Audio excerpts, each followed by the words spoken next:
नमस्कार। तो आज मैं आ गया हूँ लेक्चर नंबर 13 शायद। तो लेक्चर नंबर 13 में हम आ चुके हैं और अभी हम बात करने वाले हैं डिस्प्लेसमेंट टाइम ग्राफ की। पिछले लेक्चर में हमने पढ़ा था डिस्प्लेसमेंट टाइम ग्राफ, ये उसका पार्ट 2 है। पिछले लेक्चर में हमने पढ़ा कि अगर कोई बॉडी रेस्ट में है तो उसका डिस्प्लेसमेंट टाइम ग्राफ कैसा होगा। कोई बॉडी यूनिफॉर्म वेलोसिटी से मूव कर रही है तो कैसी होगी डिस्प्लेसमेंट टाइम ग्राफ। हमने ये भी समझा कि स्लोप हमें क्या बताता है, तो डिस्प्लेसमेंट टाइम ग्राफ का स्लोप हमें वेलोसिटी देता है। बिल्कुल। चलो, डिस्प्लेसमेंट टाइम ग्राफ आज हम तीसरा केस करने वाले हैं जो कि छूट गया था पिछले लेक्चर में। लेक्चर बड़ी हो गई थी तो हमें वहीं स्टॉप करना पड़ा। इसमें ही मेरा आखिरी ये केस है, तीसरा केस, और इसके बाद हम 1-2 क्वेश्चन कर लेंगे। ठीक है, चलो। तो डिस्प्लेसमेंट टाइम ग्राफ, इसमें क्या है भाई, तीसरा केस क्या है, body moving with uniform velocity, body moving with uniform velocity by changing its direction, by changing its direction. Body uniform velocity से तो मूव कर रही है लेकिन साथ के साथ वो अपना डायरेक्शन भी चेंज कर रही है। सही है। तो पहले तो हम इसको समझ लेते हैं कि ये सिनेरियो होने कैसा होने वाला है। तो ये मान लेते हैं अपना एक कोई रोड है। ठीक है, रोड सीधा बना है, आमतौर पर टेढ़ा ही बन जाता है, अभी भी थोड़ा सा टेढ़ा तो है, चलता है ना। चलो आगे बढ़ते हैं। तो मान लेते हैं ये टाइम 0 है। टाइम 0 पर अपने हीरालाल यहाँ है। ठीक है, मुझे इधर भी थोड़ी सी ज़रूरत पड़ेगी। कुछ टाइम 2 सेकेंड्स पे हीरालाल यहाँ आते हैं। कुछ टाइम 4 सेकेंड्स पे हीरालाल यहाँ आते हैं। कुछ टाइम 6 सेकेंड्स पे हीरालाल यहाँ आते हैं। ठीक है, अब हीरालाल वापस का रास्ता अपनाते हैं, वापस आने लगते हैं। तो पहले तो यहाँ से यहाँ गए, अब वापस आते हैं। तो वापस को कैसे दिखाएं। चलो, तो टाइम 6 पे यहाँ है, फिर ये अपना पाथ चेंज करते हुए इस रास्ते से आते हैं। मतलब ये रास्ता यही है, इसी रास्ते पर यहाँ तक गए और यहाँ से पलट के वापस आ गए। अगर मैं पूरा भसड़ कर दूँ तो फिर दिक्कत हो जाएगा, है ना। या फिर चलो कुछ ऐसे रिप्रेजेंट कर देते हैं इसको। चलो। तो टाइम 6 पे यहाँ है, फिर यहाँ से ये वापस, पहले हीरालाल कैसे गए थे, ये ऊपर का रास्ता, मतलब जाने का रास्ता है पहले वाला, इधर मूव कर रहे हैं। फिर इसके बाद यहाँ पहुँचने के बाद हीरालाल वापस आने लगते हैं, इधर। तो टाइम 6 पर यहाँ गए, वापस आए, फिर t = 8 सेकेंड पे यहाँ पहुँच गए वापस आके, फिर t = 10 सेकेंड्स पे वापस यहाँ पहुँच गए, फिर t = 12 सेकेंड्स पे यहाँ पहुँच गए, और t = 14 सेकेंड पे यहाँ पहुँच गए पीछे। ठीक है, तो अब हम पहले तो टेबल बना लें, फिर उसके बाद ग्राफ बनाएंगे, क्योंकि यही तो तरीका था अपना। तो हम डिस्प्लेसमेंट और टाइम ग्राफ के लिए एक टेबल तैयार करें। तो जब टाइम 0 है तो डिस्प्लेसमेंट कहाँ है, कुछ नहीं, वहीं रुका है भाई, वहीं खड़ा है। तो जब टाइम 0 है तो डिस्प्लेसमेंट भी 0। अच्छा, हर इंटरवल में कितना डिस्टेंस कवर कर रहे हैं हीरालाल जी, तो वो है 5 मीटर। कितना है, 5 मीटर। और इधर भी कितना है, ये भी कितना है, 5 मीटर। एक बार फिर ये मोशन रेक्टिलिनियर है, स्ट्रेट लाइन पाथ पे है, तो डिस्टेंस और डिस्प्लेसमेंट दोनों ही सेम होने वाला है। तो जब टाइम 0 है तो डिस्प्लेसमेंट भी 0। जब टाइम 2 सेकेंड्स है तो डिस्प्लेसमेंट 5 मीटर। जब टाइम 4 सेकेंड है तो यहाँ से 4 सेकेंड मैं देख यहीं से रहा हूँ, टाइम 0 से मैं देखना स्टार्ट किया हूँ। जब टाइम 4 सेकेंड है तो 5 मीटर और 5 मीटर 10 मीटर्स। जब टाइम 6 सेकेंड्स है तो डिस्प्लेसमेंट कितना, यहाँ से यहाँ तक 15 मीटर्स। जब टाइम 8 सेकेंड है तो डिस्प्लेसमेंट कितना। अब सोचने वाली बात है, सोचना पहले हीरालाल यहाँ से चलते हुए यहाँ गए और वापस यहाँ आ गए 8 सेकेंड पे। तो इनिशियल पॉइंट तो ये वाला और फाइनल पॉइंट ये वाला, तो इनिशियल और फाइनल के बीच का जो शॉर्टेस्ट डिस्टेंस होता है वही डिस्प्लेसमेंट होता है। तो ये इनिशियल, ये फाइनल और इनके बीच का सबसे छोटा रास्ता एक स्ट्रेट लाइन से होकर गुजरेगा। तो सबसे छोटा रास्ता कितना होगा भाई, यहाँ से यहाँ के बीच का सबसे छोटा रास्ता 10 मीटर। तो ये कितना हो जाएगा, टाइम 8 सेकेंड्स पे कितना होगा भाई, ये हुई ना बात 10 मीटर। जब 10 सेकेंड हो गया टाइम, तो पहले इनिशियल पॉइंट ये, फिर हीरालाल यहाँ गए और यहाँ से यहाँ आए, तो फाइनल पॉइंट ये वाला। तो इनिशियल ये, फाइनल ये, इनमें सबसे छोटा डिस्टेंस 5 मीटर। तो जब टाइम 10 सेकेंड्स है तो डिस्प्लेसमेंट 5 मीटर। जो ही टाइम 12 सेकेंड्स होगा, टाइम 12 सेकेंड ये वाला, तो यही इनिशियल पॉइंट, यही फाइनल पॉइंट, तो दोनों के बीच का गैप कितना, डिस्टेंस कितना, 0। मैं बोलूँ कि चलो इस पॉइंट और इस पॉइंट के बीच में डिस्टेंस बताओ, तो क्या डिस्टेंस है, 0, ओवरलैप कर रहे हैं भाई, तो ये क्या हो जाएगा 0। तो जब टाइम 12 सेकेंड है तो डिस्प्लेसमेंट कितना, 0। अब जो ही टाइम 14 सेकेंड पर आते हैं तो पहले डिस्प्लेसमेंट इनिशियल से फाइनल की ओर था, तो इनिशियल से फाइनल का डायरेक्शन क्या बन रहा था, ये वाला। अभी जो ही ये इसको क्रॉस करता है, पीछे आता है हीरालाल, तो यहाँ ये इनिशियल पॉइंट था और फाइनल पॉइंट इधर हो गया, फाइनल पॉइंट इधर हो गया। तो पहले डायरेक्शन इधर था और अब डायरेक्शन इधर हो गया। जो ही डायरेक्शन चेंज होगा हम क्या बताएंगे, नेगेटिव साइन से बताएंगे। तो यहाँ जो ही डायरेक्शन चेंज हुआ तो डिस्प्लेसमेंट क्या हो जाएगा, -5। तो जब टाइम 14 सेकेंड है तो डिस्प्लेसमेंट कितना हो जा रहा है, -5। तो उम्मीद करता हूँ ये नीचे का भी दिख ही रहा होगा, हाँ दिख तो रहा है थोड़ा थोड़ा। चलो, तो जब टाइम 14 सेकेंड है तो डिस्प्लेसमेंट कितना हो गया, -5। अब हमारे पास ये बढ़िया सा बड़ा सा टेबल है, अब इसी को प्लॉट कर लेते हैं। अब इसको हम यहाँ पे प्लॉट कर लेते हैं।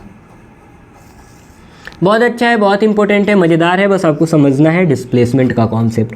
अच्छा एक बात बताओ, क्या कभी डिस्टेंस के लिए ऐसा टेबल बनता, क्या डिस्टेंस कभी डिक्रीज होता है? चलो t = 8 सेकेंड पे डिस्टेंस क्या होता है हम ये डिस्कस कर लेते हैं। तो डिस्टेंस तो जो एक्चुअल पाथ कवर किया है उसका लेंथ, यहाँ से गया, यहाँ गया, फिर यहाँ आया 8 सेकेंड्स पे, है ना। तो यहाँ से पहले गया, यहाँ कितना कवर किया 15, और यहाँ से फिर आया यहाँ, तो कितना कवर करता 15 प्लस ये वाला लेंथ 5, यानी कि 20 मीटर, है ना। तो डिस्टेंस कभी भी डिक्रीज नहीं होता है, लेकिन डिस्प्लेसमेंट तो डिक्रीज क्या है, नेगेटिव भी हो सकता है। देखो आया ना नेगेटिव यहाँ पे। आगे बढ़ते हैं, तो ये तो है हमारा टाइम एक्सिस और ये क्या है, डिस्प्लेसमेंट एक्सिस, डिस्प्लेसमेंट एक्सिस। अच्छा एक बात बताओ, टाइम नेगेटिव हो सकता है क्या, टाइम नेगेटिव हो सकता है क्या? क्या हमको ये वाला ये जो इस साइड है जो नेगेटिव है टाइम एक्सिस का, क्या ये काम में आएगा? नहीं। क्यों? क्योंकि टाइम तो नेगेटिव हो ही नहीं सकता है। जब टाइम नेगेटिव हो ही नहीं सकता है तो हमारा जो भी खेल होगा ये इधर ही होने वाला है, ये वाली रीजन में कोई भी काम नहीं होगा। क्यों? क्योंकि टाइम नेगेटिव नहीं हो सकता। तो ये तो है ओरिजिन। ओरिजिन का कोऑर्डिनेट क्या होता है, 0,0। टाइम का इंटरवल 2-2 सेकेंड का है, तो यहाँ ये 0, ये 2, 4, 6, 8, 10, 12 और 14 सेकेंड्स तक जाना है अपने को। डिस्प्लेसमेंट कितना, 0, 5, 10, ये भी 5 के इंटरवल में है, तो ये हो जाएगा 0, 5, 10, 15, 20, और नेगेटिव में भी चाहिए हमें डिस्प्लेसमेंट, ये 0,0, और नेगेटिव में कितना, -5, -10, -15 और आगे जाएगा। तो जब टाइम 0 है तो डिस्प्लेसमेंट 0, यानी कि हमारा ये वाला पॉइंट। जब टाइम 2 सेकेंड्स है तो डिस्प्लेसमेंट 5 मीटर। जब टाइम 2 सेकेंड है तो डिस्प्लेसमेंट 5 मीटर, यानी ये वाला। जब टाइम 4 सेकेंड है तो डिस्प्लेसमेंट 10 मीटर। जो ही टाइम 4 सेकेंड आ गया तो डिस्प्लेसमेंट 10 मीटर। टाइम 6 सेकेंड है तो डिस्प्लेसमेंट 15 मीटर। टाइम 6 सेकेंड्स तो डिस्प्लेसमेंट 15 मीटर्स, ये वाला। टाइम 8 सेकेंड है तो डिस्प्लेसमेंट 10 मीटर। अब घटना शुरू हो गया, देखो देखो देखो, टाइम 8 सेकेंड है तो डिस्प्लेसमेंट 10 मीटर, यानी कि ये वाला पॉइंट। टाइम 10 सेकेंड है तो डिस्प्लेसमेंट 5 मीटर, यानी ये वाला पॉइंट। टाइम 10 सेकेंड है तो डिस्प्लेसमेंट 5 मीटर। टाइम 12 सेकेंड है तो डिस्प्लेसमेंट 0, यानी कि ये वाला। और टाइम 14 सेकेंड है तो डिस्प्लेसमेंट -5, यानी ये वाला। नीचे है ना -5 डिस्प्लेसमेंट का, तो जब टाइम 14 है तो डिस्प्लेसमेंट -5, यानी ये वाला। तो अब सारे पॉइंट्स को हम क्या करें, जोड़ दें। तो जोड़ेंगे कैसे भाई, चलो ये कुछ यूं जुड़ गया, फिर इसके बाद इन वाले को जोड़ देते हैं, ये जुड़ गया। तो ग्राफ हमारा कैसा बन रहा है, कुछ यूं बन रहा है। अच्छा, जब आप ग्राफ को इस तरफ से देख रहे हो तो इसका स्लोप क्या है, पॉजिटिव। स्लोप क्या है, पॉजिटिव, यानी कि ये हीरालाल है वो इस डायरेक्शन में मूव कर रहा है, इस डायरेक्शन में मूव कर रहा है। स्लोप पॉजिटिव है, यानी स्लोप हमें क्या देता है, वेलोसिटी देता है, और स्लोप पॉजिटिव है तो वेलोसिटी भी पॉजिटिव होगी, यानी इस डायरेक्शन में वेलोसिटी होगी। जो ही ये स्लोप उल्टा हुआ, नेगेटिव हुआ, ये स्लोप क्या है, नेगेटिव है। जो ही स्लोप नेगेटिव हो गया, याद रख लो इस चीज को कि ऐसे हो तो स्लोप पॉजिटिव, ऐसे हो तो स्लोप नेगेटिव। अगर आप निकालोगे ना वो slope m = y2 - y1 x2 - x1 से, तो ये अपने आप इसका स्लोप नेगेटिव निकल के आएगा, ठीक है। लेकिन मैं उसको अवॉइड करना चाह रहा हूँ, वो बस सीखने के लिए बताया था। बाकी हम स्लोप परपेंडिकुलर अपॉन बेस से ही निकालेंगे, ठीक है। तो ये स्लोप क्या है, नेगेटिव, और ये स्लोप क्या है, पॉजिटिव। तो अब क्या करेंगे अपन, ये स्लोप पॉजिटिव है यानी कि ये वेलोसिटी पॉजिटिव, और ये स्लोप नेगेटिव है यानी कि इधर वेलोसिटी नेगेटिव। तो वेलोसिटी नेगेटिव कब होगी, जब डायरेक्शन चेंज हो। वेलोसिटी नेगेटिव कब होगी, जब डायरेक्शन चेंज हो जाए। इसका मतलब कि पहले ये इधर जा रहा था और जो ही डायरेक्शन चेंज किया तो इस डायरेक्शन चेंज का ग्राफ ये वाला है। अच्छा देखो, डायरेक्शन किस टाइम पे चेंज हुआ है, 6 सेकेंड्स पे। ये देखो 6 सेकेंड पे चेंज हुआ है क्या, इसके बाद ही तो ग्राफ उल्टा हुआ है, नेगेटिव स्लोप हुआ है, सही है। चलो बढ़िया। तो ग्राफ को तो हम ऐसे प्लॉट करेंगे जब डायरेक्शन चेंज हो, लेकिन वेलोसिटी कैसे निकालेंगे, वेलोसिटी निकालने की बात करते हैं। अभी मैं ये टेबल मिटा लेता हूँ और वेलोसिटी अपन निकाल लेते हैं। वेलोसिटी निकालने के लिए क्या करना पड़ेगा, स्लोप निकालना पड़ेगा। तो स्लोप कितना होगा, स्लोप कितना होगा। तो मान लो आपसे कोई क्वेश्चन पूछे, स्लोप ऐसे क्वेश्चन नहीं करते हैं हम, इसको क्वेश्चन के फॉर्म में करते हैं, है ना। Question, find the speed from T, sorry speed कहाँ, ये तो वेलोसिटी देगा ना, मैं भी नशे में हूँ। Find the velocity from t = 0 to t = 6 seconds. तो टाइम जब 0 है तो वेलोसिटी कितनी, मतलब कोऑर्डिनेट कितना, 0,0। टाइम 6 है तो कोऑर्डिनेट कितना, टाइम में 6 और डिस्प्लेसमेंट में 15, तो इसका कोऑर्डिनेट 6,15। लेकिन ठीक है, मुझे वेलोसिटी निकालने के लिए कोऑर्डिनेट के चक्कर में नहीं पड़ना है। हम तो क्या करेंगे, पहले एक राइट एंगल ट्रायंगल बनाएंगे। तो मैं बोल रहा हूँ चलो ये बड़ा वाला ट्रायंगल बना लेते हैं। तो ये बड़ा वाला ट्रायंगल हमने बना लिया, ये वाला ट्रायंगल, ठीक है। और यहाँ होगा राइट एंगल ट्रायंगल और ये वाला स्लोप देगा कुछ थीटा, ठीक है। तो थीटा के सामने वाला क्या होता है, परपेंडिकुलर, और थीटा के साथ वाला क्या होता है, बेस। थीटा के सामने वाला परपेंडिकुलर और साथ वाला बेस। चलो अब सॉल्यूशन में हम क्या करेंगे, वेलोसिटी इज इक्वल टू, यानी velocity is equal to slope, और slope is equal to perpendicular. Perpendicular कितना, टाइम 6 पे कितना है भाई, ये 15 है, तो परपेंडिकुलर 15 और बेस कितना 6, तो 3 × 5 = 15, 3 × 2 = 6, यानी कि 2.5 मीटर पर सेकेंड। सही है, बढ़िया। चलो अब इसको इरेज करते हैं और थोड़ा सा क्वेश्चन को चेंज करते हैं, थोड़ा सा क्वेश्चन को चेंज करते हैं। तो टाइम 6 से टाइम 14 तक हमको बताओ, कि कितना होगा displace velocity, t equal to 6 second से t इक्वल टू 14 सेकेंड्स तक। तो टाइम 6 से टाइम 14 तक अगर आप ग्राफ देखो तो ये कुछ ऐसा बन रहा है, नेगेटिव स्लोप है। कैसे आप कह रहे हो नेगेटिव स्लोप, हमें नहीं समझ आ रहा है, चलो समझाता हूँ। स्लोप का डेफिनेशन क्या था कि कोई लाइन एक्स एक्सिस से कितना एंगल पर इंक्लाइंड है, एंटी क्लॉकवाइज। कैसे? Anti clockwise. समझ आ रहा है? लेकिन जब आप इस लाइन को देखोगे, इस ग्राफ में देखोगे, तो इसका एंगल कुछ ऐसे बनाओगे। ये मान लो अगर ये एक्स एक्सिस होता, हम अभी तो ये टाइम एक्सिस है, लेकिन अगर ये एक्स एक्सिस होता तो ये कैसे बन रहा है? क्या ये एंटी क्लॉकवाइज है? नहीं, ये कैसा है? क्लॉकवाइज है। कैसा है? क्लॉकवाइज है। तो हो गया ना उल्टा, हमको डेफिनेशन में चाहिए एंटी क्लॉकवाइज और ये कैसा है?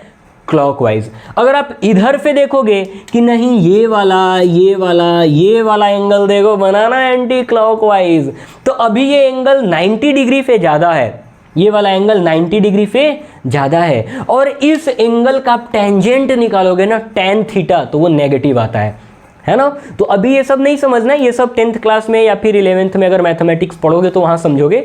मैं बस ऐसे ही जनरल फील दे रहा हूँ कि क्यों होता है। तो अब जब भी स्लोप नेगेटिव हो तो हमें क्या करना है? अपने आप एक नेगेटिव साइन लगा देना है। क्या करना है? अपने आप एक नेगेटिव साइन लगा देना है। क्यों? क्योंकि स्लोप नेगेटिव हो जाएगा। ठीक है, तो slope is equal to minus, मैं क्या किया हूँ? नेगेटिव साइन खुद ब खुद लगा दिया हूँ। क्यों खुद ब खुद लगा दिया हूँ? क्योंकि स्लोप नेगेटिव होगा। माइनस ऑफ परपेंडिकुलर, अब यार 6 से लेके 14 तक है, अब 6 से लेके 14 तक में कौन सा ट्रायंगल होगा जो इसकी वेलोसिटी देगा? पहले तो ये यूनिफॉर्म वेलोसिटी से मूव कर रहा है, तो किसी भी टाइम पर कोई भी, यहां पे मान लो मैं एक ट्रायंगल बना दूं ना, तो ये भी हमको क्या देगा? वही वेलोसिटी देगा, सेम वेलोसिटी देगा। एक ये ट्रायंगल बना दूं ना, तो ये भी हमको क्या देगा? सेम वेलोसिटी देगा। ये वाला ट्रायंगल भी सेम वेलोसिटी देगा। इधर से एक ट्रायंगल बना लूं तो सेम वेलोसिटी देगा। तो मैं बोल रहा हूं कि चलो 6 से 14 निकालना है ना, तो मेरे को सबसे प्यारा यही वाला ट्रायंगल लग रहा है, इसी को बना लेते हैं और यहीं से सॉल्यूशन निकाल लेते हैं। तो ये हो जाएगा, ये वाला लेंथ होगा परपेंडिकुलर और ये वाला लेंथ होगा बेस। सही है। तो अभी देखोगे पहले तो ये नेगेटिव होगा।